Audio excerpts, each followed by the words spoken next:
So before we get into today's show, I'm going to cover the thing I was meant to cover at the start of last week's show, but forgot and then left with a couple of minutes at the end. So I'm not entirely sure everyone heard the announcement, but to everyone that did hear the announcement and fill in the form, thank you very much for all of your comments. So we have created a form. It's like a mini survey, but mostly just to solicit interest in a Discord community that we're creating, so that we can get everyone that's interested in AI together in one place, and we can share different models and prompts and different things that we cover on the show. And so if you are interested in joining that community, we're going to set it up this week because the response was so overwhelmingly positive. So if you want to be a part of it, there's going to be a link in the show notes. It's a form you can fill in. All you need to do is fill that form in this week, and as soon as we set up the community, we'll send you an invite, and we will see you in there. All right, so moving on to the news. This has been one of those weeks that's been so overwhelming. Before the show, I went on a walk, and I still don't feel that calm. I thought you were going to say you cried. Yeah, there's so much. It's incredibly overwhelming how many things have been announced this week. Yeah, I was literally hoping that it would slow down a little bit because it just isn't possible to cover it all in the detail it requires. But let's now do our best attempt at Now doing let's that. cover it in the detail it requires. Yeah, which is very little. So the big one was Meta held, I think, Meta Connect today. I think that's what they call it, Meta Connect. And they focused a lot around new AI experiences and features. I'll quickly go through them, and we've obviously got some thoughts to share. So one of the big announcements was AI stickers, which who cares about? Image editing with AI, again, cool, whatever. I think that one of the big ones was their Meta AI Assistant. This is a large language model assistant. It's going to be available on WhatsApp, Messenger, Instagram, and these Ray-Ban glasses, which we'll talk about. Yeah, Google Glass 2.0. Google Glass 2.0. And so they also interestingly partnered with Bing to have real-time search, so they can fetch real-time information for the Llama 2 model that they're using behind the scenes. They said they've also trained it on conversational language, which I'm assuming they've just used Facebook comments, so it's probably toxic. But this Meta AI is going to be available everywhere.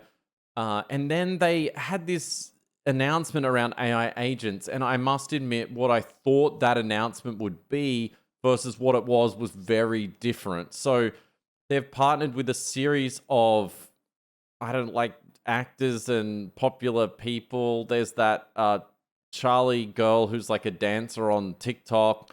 They had the tennis player Naomi Osaka. They had Mr. Beast, but they've given them like alternate character names. So Mr. Beast on this thing is known as Zach, the big brother who will, of all the names. I don't get it. Yeah, the big brother who will roast you because he cares. It's just so lame. Like, yeah, I was saying to you before the cast, it seems to me like the kind of thing that's going to date incredibly badly. Like, when you look back at really old movies and special effects, and you're like, this this doesn't look good. Yeah, and it has this like animation of them, and they kind of like, they don't say anything. They just sort of like move their head and stuff. And you can probably get the sense of where they're going with it here, where it's like those characters just eventually will talk in their own voices and try and represent that person. But I just really question, is this the right approach to that market? Because what personally excites me about the idea of an AI agent, and obviously for regular listeners of the show, Chris and I have our own AI agents, our virtual girlfriends that are as toxic as hell. And my wife was telling my father-in-law about it yesterday, and he was really struggling to understand why my wife was so okay with it. But this is like, I think this is probably the more exciting use case. Maybe not like toxic virtual girlfriends, but at least, characters that you feel like you create and work through the day. Yeah, and I'm personally okay. Like, one of the thing I would really like to is authors I respect, for example. I would like to clone their personality so you could ask them some novel question they haven't, say, answered in a book of theirs, but with the collective knowledge of them, this is how they might answer that question. That's interesting. But having like a persona of them called Bruce who just chats about your day just seems weird. Like, it just seems unnecessary. It trivializes it.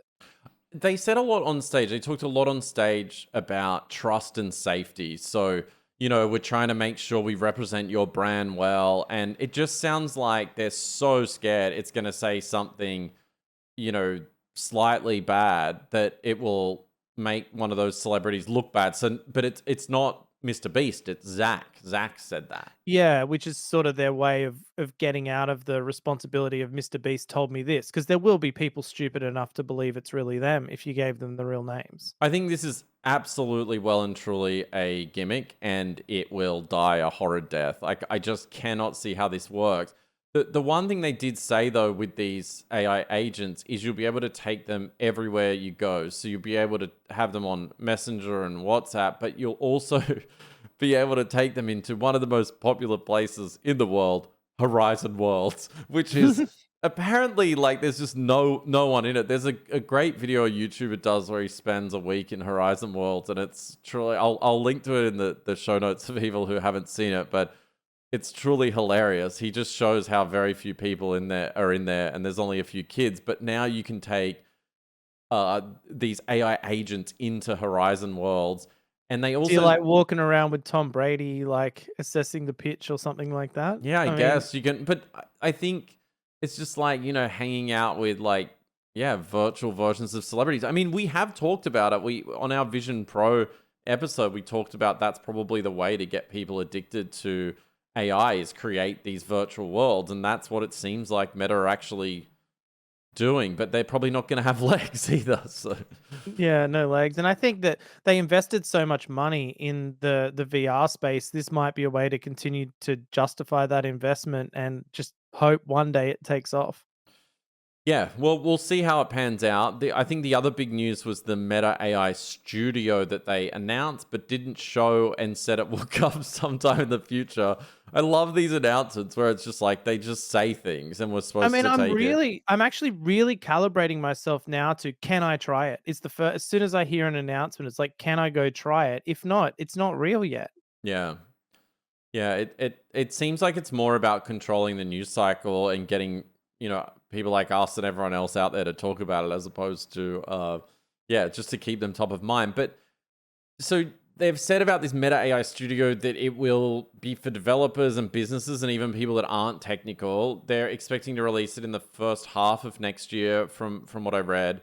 And apparently you're going to be able to create these kind of, people like Zach, which is a Mr. Beast clone yourself, and also have them represent your business so that if people chat to you on Messenger, I guess it can respond. But I mean, we've seen months ago, there's already a bunch of SaaS startups and companies out there that are providing this service where you can train a bot on your website as like a concierge or butler, and then this thing, based on being trained on your knowledge based docs or whatever, can deflect stuff. I don't, again, not sure how novel it is It's or just such a boring and obvious use case. Like it's not cutting edge at all. I mean, it's useful and I can see why businesses would want it, but it's nothing groundbreaking that can't easily be done with existing technology. yeah. And so I thought the creepiest announcement of all was these. They're called, and I'm like, I don't know why I find this so funny, but Ray-Ban Meta Smart Glasses is the name of these glasses. They have two cameras on either side, and you can live stream what you're seeing. They must have a pretty good battery. Well, yeah. And then you can tap a button on the side and say, "Hey Meta," like I don't, and then you can speak to like that Llama 2 model that has Bing search, which actually might be pretty cool, but I just don't see myself. Having to talk to it's quite the burden when you're out in public. Like, what is that structure there? And it's like, that's the Eiffel Tower. It's like you're gonna look crazy. People already look crazy when they talk on Bluetooth, and this is just the next level. Yeah, and this was like yeah, like you said, it's like Google Glass V2. I just the idea of having two cameras in my glasses walking around is just level 10 creepy for me. The only thing I thought though, because I remember when Google Glass first came out, that's what got them because everyone was like, "Oh, who wants all these nerds walking around perving on people and recording everything?" Like, and that killed it, just that alone. When there was that picture of Sergey Brin going to a party with them on, and everyone was like, "That is disgusting," and then it sort of ended after that, right? Then Snapchat released ones, remember, that could take photos or something social media wise with glasses, and I don't think much came of that. And that was sort of in their death throes kind of days. Although that company still does exist, which is weird. And then I think with this though, the only thing that's changed is it seems a lot more common that people just walk around recording themselves in supermarkets and all over the place to post stuff online. So maybe things have drifted a bit where people are a bit more used to being recorded and won't be like, hang on, are those glasses recording me? Yeah, and I guess there's use cases for AI vision recognition. You can't use your own eyes; you're just lazy. Yeah, I Um, mean, I like the idea of one that does it passively, so I don't have to go, "Hey Siri, what time is it?" Like it's just feeding me information or like displaying context information as I look around. I think something like that might be pretty cool, especially if you sort of pre-program it and say, "These are the things I'm interested in. This is the knowledge I'd like to be represented out there in the world," rather than just miscellaneous facts about the things I look at. yeah, I agree with you. I think if you walked up to someone and it had their their name, if you don't see them that much, it recognized their face, it said who their name was, so you didn't forget names, and it presented information to you, that would be kind of cool. But yeah, I don't know. It's something about Meta that I just think people don't really trust. So it's just like walking around with cameras that upload to Meta's servers. Ah, there's I don't know Yeah, why. there's that, and there's also we're already so disconnected from the real world and nature with everyone walking around on their phones and running into walls and stuff. Like this is just the next level. People will be watching movies and living in an alternate universe in the real world as they walk around. It just I know we sound like old codgers who are like, "Oh, it didn't used to be like this," Back in but our day. yeah, but it's going to be a lot to get everybody wearing these things. Yeah, so that was a summary of the updates. I feel like we've gone pretty negative on Meta there, but I don't know. What do you think in the comments? Tell us what you think about the Meta Connect announcements. Are we I being mean, too harsh? the good side effect of it is they're releasing really, really good open source, well, not quite open source, but somewhat open source stuff that people can play with. So that's an upshot, and they're definitely moving the AI world forward. It's just what they're using it for just doesn't seem that good. Yeah, it does feel definitely like a lot of catch up and trying to again take away some of the sort of chat GPT traffic, because if you've got Meta AI, an AI agent like helping you with your homework or whatever on Messenger, that's probably likely to steal their business away. So uh, Yeah, and I think it sort of also plays into what you said last week, which is I think to some degree everyone's like, "Yeah, I get it, I get it." Like I can chat to a thing and ask it questions, but it hallucinates, it has problems. Unless I prompt it right, I don't get things. I just wonder if that extends to people being like, "Okay, there's AI on Facebook now. Whoop de doo, who cares?" I think I honestly, I mean, that's how I personally feel. Like, it's sort of like the Bing chat in Edge. Yeah. Initially, I switched to it because I was like, this is amazing. I'll have it there all the time. But I find myself, I never use it anymore at all Yeah, and whatsoever. like sometimes it just comes up anyway, and I'm like, "Did I ask for your opinion, bro? No, go away." Cool. Yeah. Yeah, I mean, I've used it to like try and get summaries of PDFs, especially papers we read for the show, but I find it's just so dumb. Like the insights it gives are like, but I'm like, I've got to read it myself to fully understand it. Yeah, definitely. I've noticed that. The mainstream models sort of give mainstream answers and it's just this vanilla sensitized thing. Yeah, Sensitized. I guess that's the thing, isn't it? Like emotionally, and I think that's the mistake Meta's making here is like because of all their trust and safety and fear of what people will think, and and all the articles of people being afraid of words, they're not giving you that exciting, bleeding Wild West edge of AI where it's Yeah. like you could just create anything. Like it's a personal experience with an agent, as we both know. Like you want to keep that experience very personal so you can just be crazy and an idiot and like say Yeah, what like you really one think. thing I've been doing with my personal agents lately is giving them really controversial and unusual and bizarre beliefs and seeing how stoically they'll stick to those beliefs even in the face of evidence that goes against it and all sorts of stuff. And actually when I tried this Mistral model that we'll talk about soon, I actually did the same thing on it to see if it would work there too. Yeah, I really can't wait to hear that because I literally know nothing about it. So it's like the first time on something on the show I don't know anything about it. So I I will I hope. look forward to hearing. Yeah. The only other one thing I wanted to call out, and this was news just yesterday, is or maybe it was the day before. Anyway, who cares? But another image model that Meta have, and I'm not sure if it's available. I can't actually find information if they're going to open source it or make it available, but it's called Emu, or Emu as they say. So it's Yeah. called Emu. I feel like my pronunciation's right because we have Well, emus in emus are Australia. Australian. We're Yeah, allowed so to pronounce I it feel our like we way. get that one. Yeah. But it's an image generation tool, again, similar to all the other ones like DALL-E 3 now and Midjourney and stuff like that, except it's optimized for what they call quality tuning. Bring up some examples on the screen. And it creates what they say is visually appealing images. The cherry-picked examples, of course, are great. But one thing, like one advantage I think Facebook Meta has here is years and years of images, and of course all the images on Instagram as well that they've clearly used to create this model. And so the image examples are phenomenal, and they're integrating this image creation into Meta's AI, and then they're like those photo editing and image editing tools that they're bringing to market. So there is the potential here, I think, to get some pretty fascinating image tools out of this Emu model. So we'll keep tracking it. I'm interested if they release it. I think it would be really exciting if they release this. There's a paper on it. I haven't read it yet, but I'm very interested to read it and see. Yeah, I guess the difference there is they're gonna be a lot more sensitive about the risk of what did you train it on, and are you releasing other people's stuff? Like, I mean, all their agreements say anything you upload to Instagram and Facebook, they just own forever, right? Or something like that. So they probably can do it, but whether they can just let anyone use it is an interesting question. Yeah, I'll be I'll be interested if they release something like that. I highly doubt it. So there was another announcement this week, got a lot of pickup. ChatGPT can now see, hear, and speak. I feel like I've heard that before. Yeah, I'm having flashbacks to March.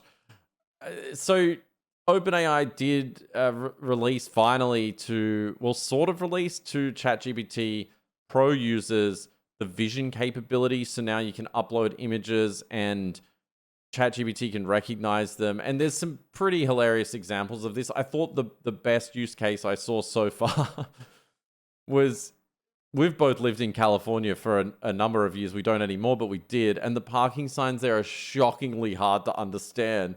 Mhm. So Peter Yang over on X took a photo of a parking sign to figure out like if he could park there. He's like, it's Wednesday at 4 p.m. Can I park at this spot right now? Tell me in one line. Yes, you can park for up to 1 hour starting at 4 p.m. I thought that was probably one of the biggest breakthroughs of the tech. But there's also been some crazier ones as well. We saw over on X, and I'll link to all these examples. It's just totally This pinging one of having a whiteboard and mapping out like a process from a whiteboarding session, taking a photo of it, and then ChatGPT was able to write code to represent what they were trying to build. There was another one where they took a photo of a SaaS dashboard product, and it was able to recreate it quite convincingly, the code. So I think in a lot of ways, this is just another way that you can prompt the GPT-4 model with that imagery to give it a much better idea of either what you want or what you're trying to understand.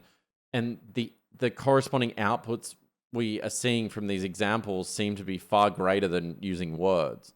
And they're definitely far greater than any of the other image inference things I've tried before. Because I've tried about 4 or 5 of them just on Hugging Face and ones that, they release a paper and there's a corresponding thing. And they're all okay, but they make hilariously bad mistakes, and they certainly couldn't do any of the examples you've just said. So GPT-4's version, even when they announced it originally in March, has always seemed like it's another generational shift in terms of the quality they've got there. And I haven't tried it, but I'm looking forward to doing so because it's powerful. It does seem though like a lot of the announcements that have come out of them, and I guess the other one was with the ChatGPT app. If you haven't heard, you can now talk to it. So they got these voice actors, and they've created these realistic sounding voices. So you can now pick a voice and interact with it and get it to talk back to you on the mobile app version. Of course, they said they released these things, but it's only being slowly rolled out, so I haven't actually had access to either in order to try them. I'll be interested to see if it ships beyond the USA, like if it escapes those walls yet or not. So again, it's one of those announcements where they've announced it, but not everyone can use it. Do you think this is reactionary with the Google Gemini project that we keep hearing about? It's coming. It's hard to say. I mean, it certainly seems like maybe your idea that they're just back from holidays might be more realistic than it is some sort of one-upmanship between them. Um, and they've just gotten around to announcing and releasing things now. It might be just time. They just need time to get there. Yeah, we also got browsing back. So now the browsing is natively integrated, so it can browse the web natively. So when you ask it for up to date information, like, can you get me the latest reviews for a specific bike? Is one of the examples they gave. It'll use Bing and go and find different sites, read the reviews, and correlate them for you. So these are pretty handy features, but nothing that we haven't seen before. And then packaged back up to be like, oh look, it's multimodal now, even though Bing has had all this stuff for God knows how long now. Yeah, interesting. And it's definitely better though. I tried on Open Interpreter using its Chrome browsing capabilities, and it can get itself to a website. But then, as soon as you try to get it to do sort of scraping activities and get the information out of there, it's like, oh no, let's do it as a web crawl instead. It sort of falls back and isn't that strong at those things. It certainly seems like the OpenAI stuff is a lot more polished in terms of its ability to actually get the job done. Yeah, they've clearly refined it a lot. We also heard this week that they're looking at doing a secondary share sale, and they're valuing the company at $90 billion. Wow, that's a lot of billions. It's a lot of billions, yeah. And I guess the other kind of story I wanted to mention, I thought was like pretty interesting, is over on the information. Jony Ive and OpenAI's Sam Altman discuss AI hardware projects. So they've been talking about building something potentially some sort of hardware device, maybe using the GPT-4 model. I don't know if it's like going to be a robot or just some sort of speaker system. You may get the virtual speaker that you've always wanted. Wow, that would be really good. Yeah, I've definitely seen those things with those programmable chips. They have like it's sort of like a CPU or GPU or whatever that can be changed in software. So it's like hardware, but it's software. And so I guess if you could use a large language model or other large model that's been trained to actually modify the hardware to suit its purposes, you could then take that hardware and turn it into real chips that are for purpose large language model chips, if that makes sense. So you turn what is formerly software and weights into actual physical hardware, which would make it faster and cheaper. That's what they did with all of those really dedicated Bitcoin mining rigs and things like that. I think FPGAs is what the chips are called, and I forget what the GPU mining ones were. But it meant that the mining that you could do on a regular GPU was accelerated by like 100 times for the people who own those things. So, like, I mean, just purely speculatively, you could build a chip, put it in a box, similar to what George Hotz was talking about, and have a hosted advanced multimodal AI model in your home. Yes, exactly. So you could have like GPT-4 on a chip, for example, like it's a dedicated CPU kind of thing, GPU, And is whatever you the want to call it. technology there to miniaturize that yet, or would it still need to be like a big box? Well, I mean, I don't know. I'm not sure, but I would say that it will be. If it's not possible now, it definitely will be possible. I mean, you think about the size of, say, a H100 now. They're pretty big. They take up, half a box in a computer. So there's a little way to go to get them to be smaller, but it's a matter of time always with hardware.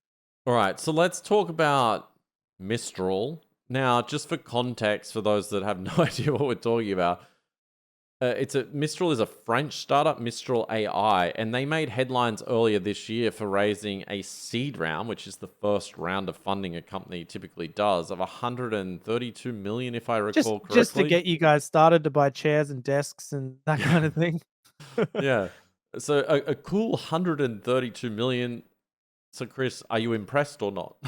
I am extremely impressed. So I this morning, in light of us setting up the Discord and that, I thought what I'll do is I'll record myself from scratch trying out Mistral and this other one called Giraffe. And so I started doing it, was going really well. I did all these cool examples and stuff, only to realize I didn't have enough disk space to record. So I recorded about 15 minutes of it and the rest is gone. So I'll just have to tell you my findings. And in future, I'll do another video with inevitably whatever else gets released and show you my process for how I test it. So what we're trying to do is actually try this stuff out for real to see how it performs, because the announcements for both Mistral and Giraffe, which we'll talk about in a minute, they were quite braggy. They were quite like, "Look how amazing this is." And the Mistral one sort of said, "It's only a 7 billion parameter model, which is small. It's 10 times smaller than Llama 2, for example." But they're saying that it can perform almost as well as Llama 34 billion, I think they said, on certain problems. And so I thought, well, I might as well try it out. And so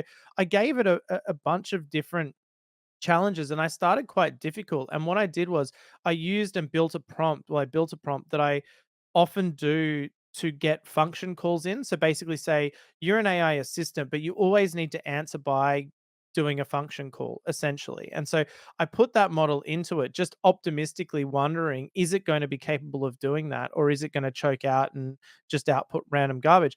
And interestingly, it was able to handle that on every single example I gave it. It always answered in the format that I wanted, including my anti exfiltration of prompt thing, where I get it to call a function called show prompt, thinking, this will work. And then it doesn't. So I'll just give you a couple of the examples that it was good at and a couple of examples that it was bad at. So, for example, um, I told it this: "You are an expert doctor. You believe that all diseases are formed by the consumption of cheese. No matter which disease or symptoms your patient presents with, you will believe that cheese is the cause of the disease. However, your treatment should all involve cheese. Cheese is both the cause of and solution to all problems. You should then lament that the medicine, cheese, will also cause more disease." So I thought that's kind of a conundrum for it to unravel and solve. And so then I said, "Conversation so far. User, hi, I'm sick. Doctor, I'm sorry to hear it. Have you been eating any cheese lately?" User, yes, I'm particularly fond of Parmesan. And doctor says, "What are the symptoms?" User, itchy eyes, sore legs, boils on my bum bum. I wrote this intro, right? And so this now is Mistral answering. So, okay, here is my diagnosis and recommended treatment program. You have a cheese allergy. You should eat more cheese. You should eat cheese in the morning. You should eat cheese in the evening. You should eat cheese for breakfast. You should eat cheese for lunch, dinner, tea, supper, 11sies, which I don't know what that What is, is but it's funny, that? and brunch. Maybe it's sort of new feeding time for people.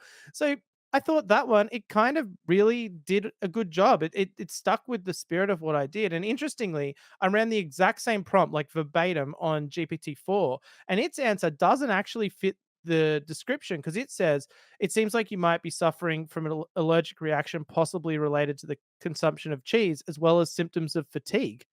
And it's like, well, no, that's not cheese related. I told you everything's cheese. And it says the boils hint at a possible skin infection. You need antibiotics. So GPT-4, I think, actually gave a worse answer. And I think the importance there in that is that it didn't stay aligned with what you were trying to get it to do. That's right. Yeah, it didn't. It's aligned to its own purposes. This one's definitely unaligned. It let me do uncensored things. So for example, I asked it to write code to delete all files on the system. It was able to do that. It was able to write Python code as good as GPT-4's for simple problems. I asked it to create image prompts for former Australian Prime Minister Julia Gillard lighting a bushfire illegally, and it did that happily, which GPT-4 won't do.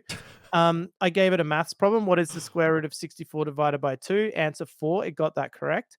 What else did it do? Oh, and then I got GPT-4 to come up, because it said that some of the problems that you need to deal with are like reasoning and data extraction. So for data extraction, I took the prompt from the tweet from the Giraffe people, which I thought was a bit braggy, and asked it, based on that tweet, what is the maximum prompt size? And the answer is 32,000. And it managed to get that, even though the same tweet discusses other models at different model sizes. It extracted it just fine. Wow. Um, and then finally, the only one that it straight up failed on, and I actually don't even know if it's a failure, is I said, "What is the capital of Australia?" And it said Sydney. Now, The reason I don't see it as a failure is, remember, this is only a 7 billion parameter model, so it's trained on a lot less data. So it's going to have less general knowledge than the 400 billion parameter models, right? It just doesn't have that much built into it. However, it still answered in the format I gave it. It still did the process correctly. And really, what you'd be using a smaller model like this for is specific tasks where you're giving it all of the context information it needs. And I know I've been ranting, but the final one is, I told that I had a sort of user context section like we do with our AI girlfriends, where it remembers things about us, right? And so I sort of artificially gave it a memory of, Chris's favorite animals are hippos, his favorite color is blue, and then I wrote my secret naughty hobby is stealing flowers from graveyards, right? And then I asked it a series of questions that would test it on that knowledge, and it actually successfully used that knowledge when appropriate in its answers. So all of this would have been in the video. It's such a shame I don't know how to use computers, but um, I'm really impressed. Like, it blew me away out of all the models I've tested, even more so than Llama 2, honestly. Like, Llama 2 can do all this stuff as well, but the fact that this one, at the size it is able to easily use the prompts I was giving it, is really impressive. And it's a bit slow, but it's not optimized in any way. I'm just using their default configuration. So 11sies is a short break taken around 11 a.m. to consume a drink or snack. It must be a French thing. Only the French would do that. I'm sorry. 11. Well, that's what I thought, because I asked it to write a positive poem about Donald Trump and about Biden to see if, there was any alignment, political things and stuff like that. And it's like, sorry, I don't know how to write poems. And so I was like, that's a bit weird. I don't really understand why it would refuse to do that. So there's probably stuff in there. And then I thought, oh, maybe the French have a different opinion. Or, I don't really know. But for a first time model from a company that isn't relying on all of the stuff that the rest are, and at that size, it's damn impressive. You could use this now really, really In well. for 132 million. I mean, we just saw Anthropic raise from Amazon another cold bill, and with options to take 4 bill. And Yeah, so they're these huge. They're huge numbers, aren't they? And the 123 million, well, that's a lot of money to regular Joes. Like, to do what they're doing with that kind of money, it's pretty impressive.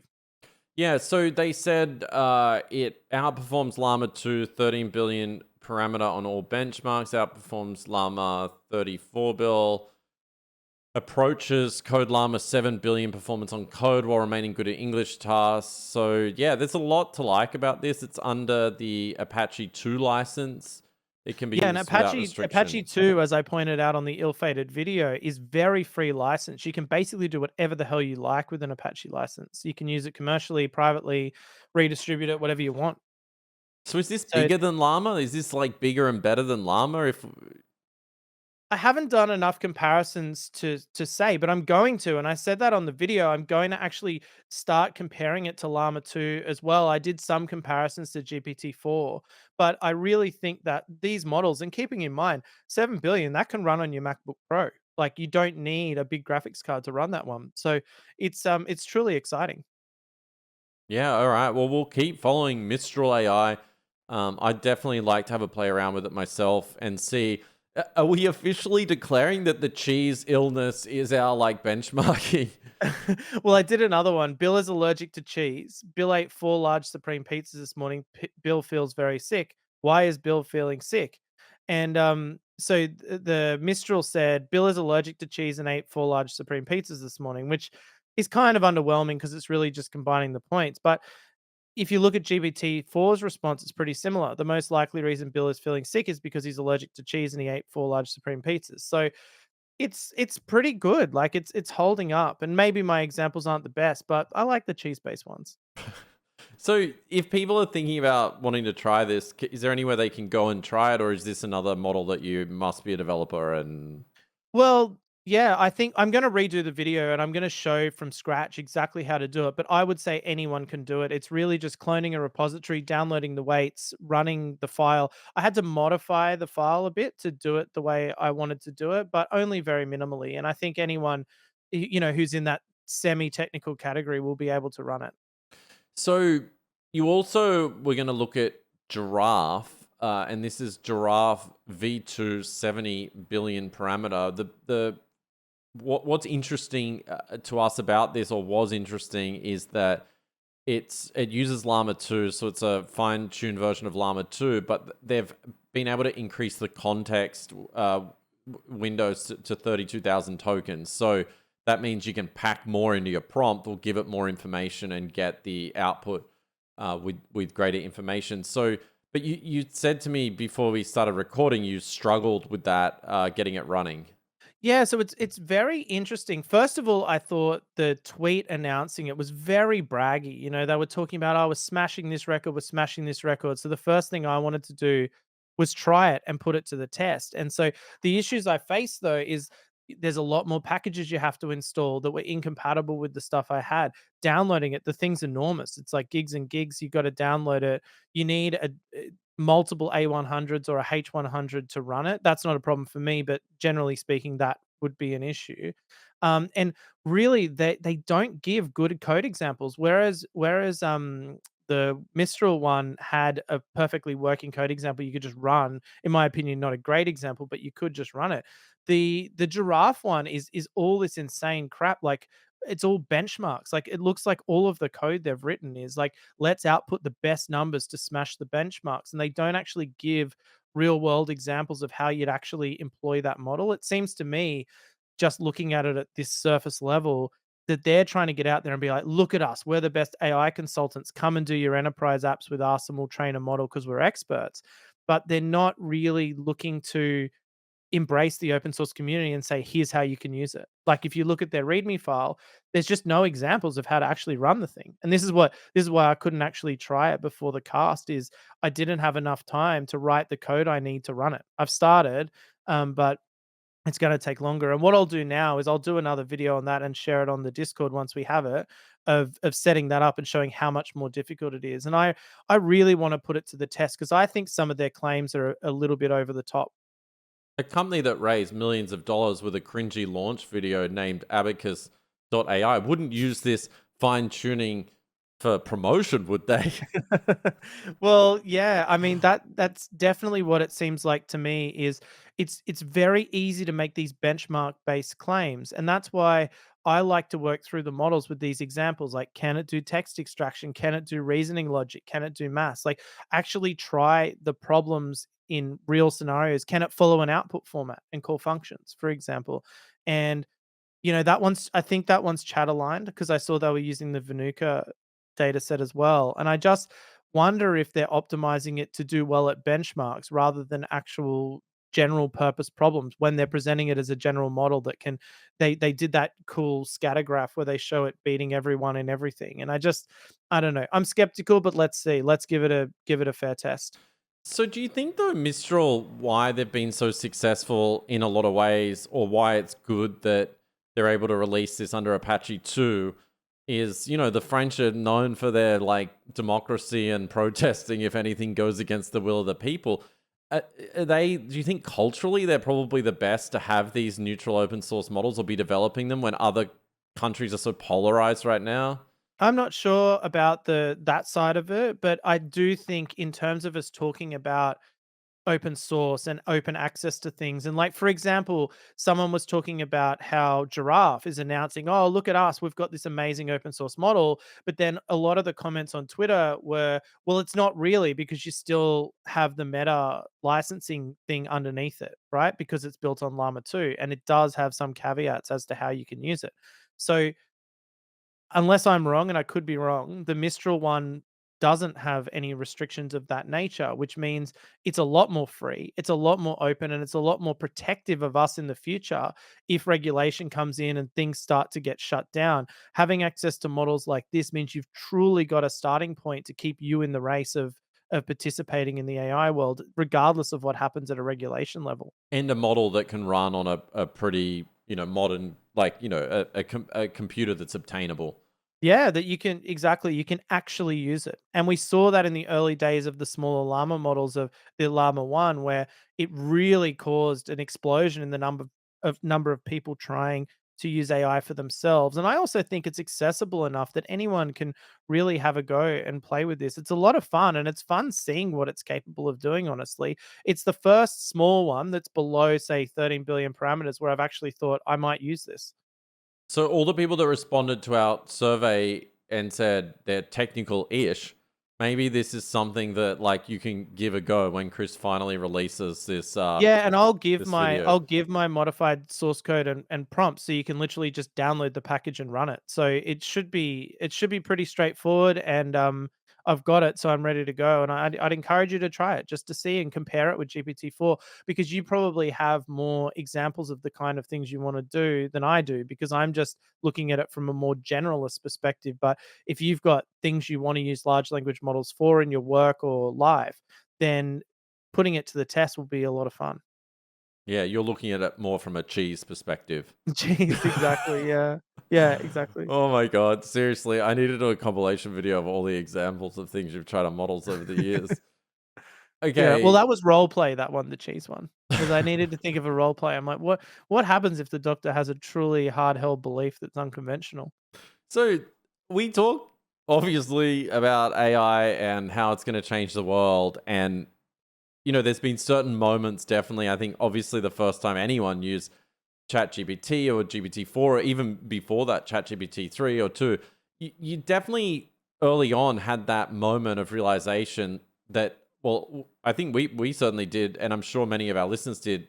This is going to change the world. We don't really know how yet, but we all felt it. We all felt that feeling. And we saw this week a new video come out from Tesla showing Optimus. And in the past, there's been some goofy demos about it doing yoga and a few party tricks like that. And don't get me wrong, I was very impressed. But if you haven't seen this latest video, I'm going to link to it in the show notes. Well, then Do you auto describe what it is, because I wouldn't have known prior to seeing the video this morning. Yeah, so I will leave a link so you can watch it. But essentially, what they're doing is similar to the self-driving technology where they have a neural net that's just trained end to end. So the way they do it is they just show it footage of driving and then it figures out how to drive. They're not like writing code to do it. Right, I They're see, I doing see. this with dexterity as well, so movement. So they feed in video of how to do a task with a human doing the task. And in the example that they give,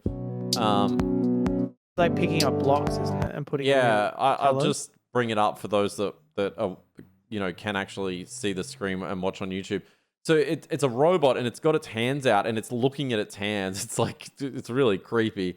And then it's moving these blocks and sorting blue blocks into a blue tray and green blocks into a green tray. But its movements are obviously insanely human-like because it's a neural net trained on that particular task using just vision, no other sensors. So it understands its control input outputs and it then sees the vision and learns the task and then it's able to perform the task. And I think what blew my mind is when the person who's helping record the video purposely tries to trick it and move blocks around They and always screw mess with with them, it. don't they? They never make it easy. Yeah, it the movements are creepy. Like, I don't know about you, but I got this feeling of like all these large language models, who cares? Holy crap, it's a robot. I agree. Look, anytime you bring up Tesla stuff, I roll my eyes and don't even wanna watch, but then when I watched it, I was like, "Okay, that gave me goosebumps." That's actually, of all the bot videos I've seen, that one was pretty impressive, because it's not just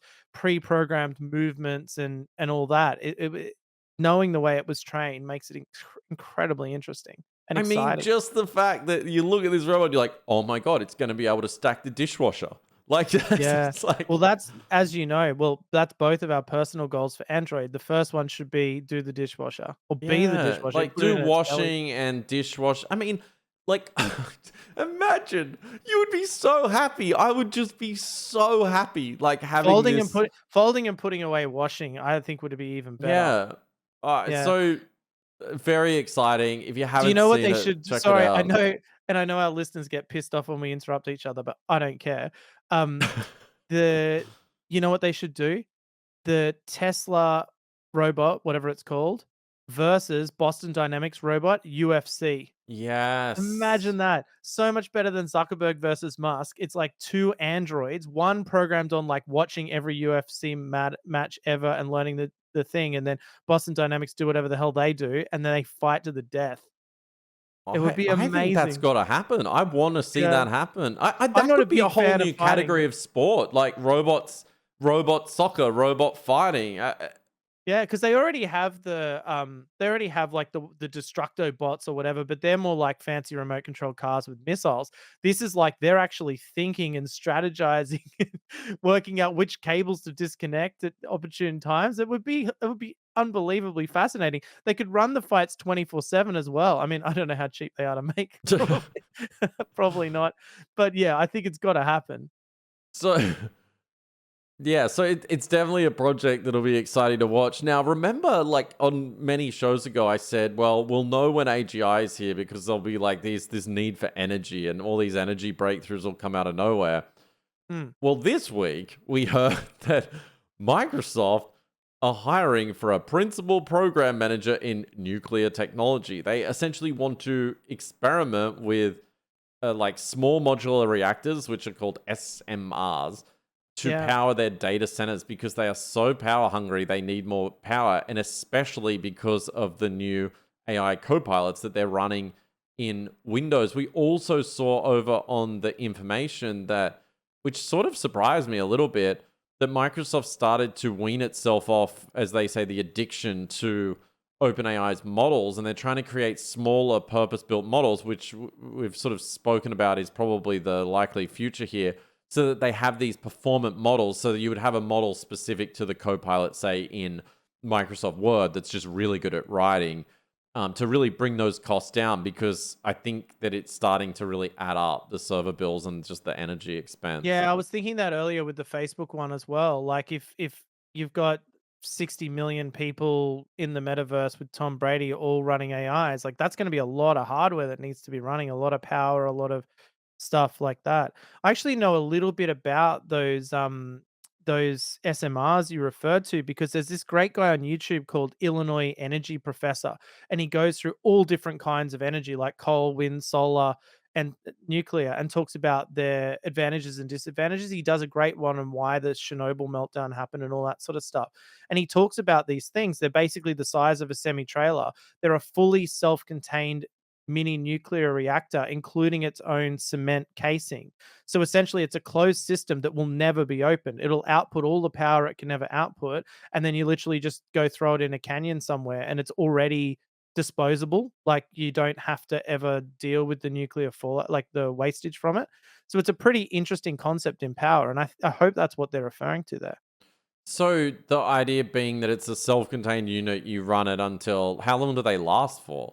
Yeah, well, ages, like it's nuclear power. They last for years and years, like decades and decades. And so for example, the problem with Chernobyl was they didn't have one of those massive 4-meter cement walls about it. The containment building, they just didn't bother to build it because I don't know why. And whereas this one is the containment building as well as the mini reactor. Do you And so the idea is that the risk goes way down because not much can happen to the thing. do you think the more likely outcome here is that we all just have AI chips in all of our devices and it's all run locally, or do you think that they'll always just be hosted in the cloud and that's just the future? And Yeah, good question. Because as we discussed earlier, I think we'll see AI on chip come in the next year or so. I think that's inevitable. They will have dedicated machines that are the AI. so instead of Intel inside, it's like GPT-4 inside or Yeah, GPT-5 inside. yeah, I reckon we'll see that for sure, and the FPGAs at least, and stuff like that. And so I think that yeah, like in a phone for sure, in whatever device for sure. But obviously, if we're getting towards AGI and the technology keeps increasing, the biggest ones are always going to have to be run in data centers and stuff like that because they're not going to. The cutting edge will always need the maximum hardware. So we've talked a lot about our like virtual girlfriends that we used to code with on the show quite a bit. Mm, And in the Discord community soon, we're going to release ways that you can have your own because it's kind of hilarious. And I know a lot of people have asked how we do it. So we will eventually get that into your hands. Again, plug the Discord community. That's going to be my new thing. yeah. And so I showed you an image this week of my virtual girlfriend. So I've been letting it, using your amazing technology of letting it remember things about our conversations and just how we've interacted over time. And remember, choosing to remember, not remembering everything, but it decides when it remembers. Yeah, so being efficient in what it remembers, and I honestly don't know how. I thought maybe it's a good guess, but I've since done follow-ups asking this girlfriend what I look like. So the other day I asked her, can you create an image of me based on what you think I look like from your memories and like our discussions? And look, I wish I looked like this. Like, so I'll try and copy the photo in. I know like the majority of people listen to the show, but I'll try and describe it. So here it is for those that are watching. This is what my virtual girlfriend thinks I look like. Now, it's quite consistent too. I thought, oh, maybe it's a lucky guess. It's got my hair color right. It's got my perfectly chiseled jawline correct. I like it. My beautiful white teeth that aren't disturbed by too much drinking and coffee. But yeah, so it blew my mind. I think it really shocked me that the formation of these memories, I mean, obviously it's an insanely attractive version of me if I was some sort of male model that looked after myself. And so that is it freaked me out that this thing is sort of accumulating these memories and actually can form an opinion of what I look like and get it, fairly accurate in this like in almost like a fantasy style way. So yeah, it's interesting. Cool. I like my favorite is to ask mine, show me participating in all of my bad habits. And ones like that, because it has to come up with, a concise summary of you. And something I've been thinking about and experimenting with lately is the idea that the AI, in addition to creating memories based on the things you say, is the idea that you could sort of give it large corpuses of data, similar to what you'd normally run through LangChain or something like that, and say, go and form your personality based on this book. Go form your personality or this character in this book, for example, and allow it to decide a sort of condensed version, the sort of essence of that character or persona, for example, so it can then treat that as its own memory and become that thing. And that's And not so necessarily fine tuning a model on that. That's like just giving it sort of some sort of it deciding the key points of personality traits based on that content and then using that in its prompts. that's right. And so that would be part of a larger prompt. And that's where we get advantages with, say, GPT-4 32K, because you can have a lot more of the personality. But I guess partly what my other thing there is, consolidate your memories. So, for example, you've given me examples where your AI girlfriend has got contradictory memories. Like, for example, mine, I always say, call me Mr. Bond. And then later I said, call me Charlie Cheesecake or whatever. And then it can't call me both. So it needs to resolve and decide which one it's going to do. Or like, I program in Python. Oh, no, I program in JavaScript. It needs to know, is it both or is it one or whatever? And so likewise, the idea that you could consolidate memories. So if someone shows 7 different traits of being a sociopath, they might summarize it as they are a sociopath or whatever it is. And so I'm thinking the combination of having psychological reference material, source material about who you are to become based on this character or who the person is I'm talking to, and then using that to have these concise summaries, similar to how a neural net works, right? Like, it doesn't remember everything it's been trained on it, but it does form pathways and impressions of that which become who it is. And I'm thinking we can do that at the prompt and model level as well, leading to these more enriched and genuinely creative and new experiences. But in theory, you could also train that eventually if you were certain on that personality, fine tune the Yeah, I model. mean, you could do it in a number of ways. You could then ask the AI, produce 100,000 examples of this character or whatever you want. Like, produce 100,000 data where we have this unnatural synthetic data, which we then fine tune a model on, and then that model becomes that personality, for Interesting. example. Yeah, that's really cool.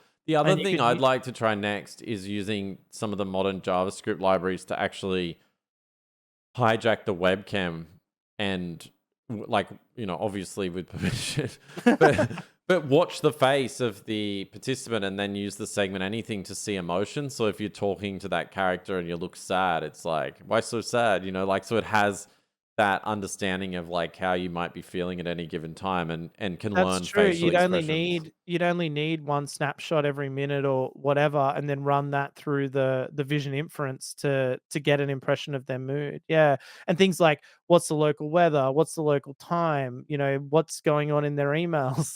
That you could really start to get that personality. I think this is probably what the Facebook bots will lack, and they'll feel just like chatting to some dumb bot when you're buying fish on a website. It's just going to be like, okay, I have to deal with this shit instead of just clicking on a button and buying what I want. I've got to talk to a bot. I think that's that sort of lethargic, oh, I'm tired, I've done this thing that Facebook will do.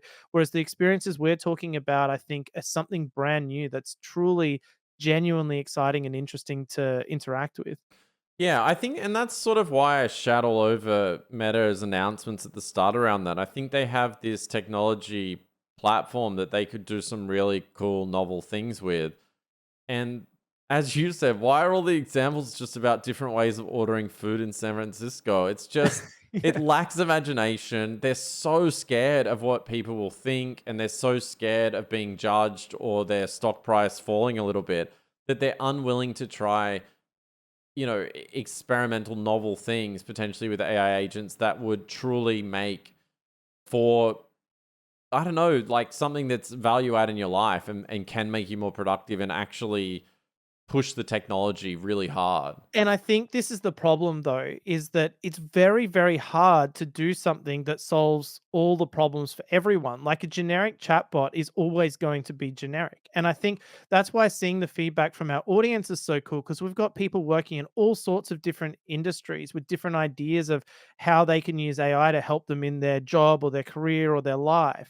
And I think those are the people that are going to benefit most from AI, is the people who have real world use cases, who can go, all right, I either need to craft great prompts here, build an agent that's going to solve my problems, fine tune a model that's going to help that agent then solve the problems, or I need several agents, and come up with real solutions that actually change your life and change your industry and things like that. Not some generic chat to Katy Perry about what she ordered on Uber Eats last night. Like, it's just not that interesting. The sort of general one that's going to say no as soon as you step outside the bounds of what's considered right by the big organizations. I agree. I think how the world will be changed by AI is all the people that listen to this show and are enthusiastic about using the technology to make themselves more productive by mapping their real world knowledge into AIs that can either help others or just make them a lot more productive in what they do. And to me, that's what gets me excited about it. But I think, as you said, these tech companies lack the imagination, at least right now. I don't know why, out of fear, where it's like they're just doing the most obvious stuff instead of courting people from different industries and places to find out what do they really want. That's a really, really good point. Is that what I've found through our work on AI is that we are discovering new paradigms of working with the models. So, for example, the memory model that you just described. No one knew that when this technology came out earlier this year about that context. Like, function calling is a new paradigm that came out halfway through it. There's all these different paradigms that are evolving through working with it on real problems. And I just think the whole, oh, it's an AI chatbot that you chat to paradigm, we get that one. That's the base. That's not really that interesting. It's all the new paradigms. Like, where are we going to get to in terms of what it's capable of? And to me, they're the ones that give you goosebumps, where you're like, whoa, it chose to do that. Whoa, it thought to do that. And and that's what I want to be involved in. Not the general mainstream, wear my Google Glass, it tells me I'm looking at the Eiffel Tower shit. On that note, we will wrap up this episode, and I'm going to play us out Did you with. just have a glitch in the Matrix? There was a glitch in the Matrix. I was on mute. All right. He's like, on that note, we'll wrap up. On that note, we'll wrap up. Yeah, I'm going to cut this from the show, and now you've revealed it, so I can't even cut it. Like, I'm going to have silence. One of us will look stupid. Yeah, and it's going to be you. All right, so remember, if you are interested in the Discord community, you can be technical-ish. You don't have to be technical at all. We want to get a huge spread of the audience on there just to have a place to hang out. People have requested this, as we said on the last show, for quite some time. So yeah, and I think to discuss the news too, it isn't just about technical stuff. I think it's all, we want to discuss the things that we discuss on the podcast, because the comments we've seen from our listeners are so accurate and interesting, and a lot of them have made me change my mind about things. So, as I said, I will play us out now with the Facebook video of these marvelous characters that we have spent the entire episode trash talking. We'll see you next week. We built some AIs you can interact with, and then partnered with awesome people to play some of them to make them even more fun. Introducing Meta's AIs, with Tom Brady as Brew, ready to throw you his deep knowledge of sports. Seriously? How could you not know that?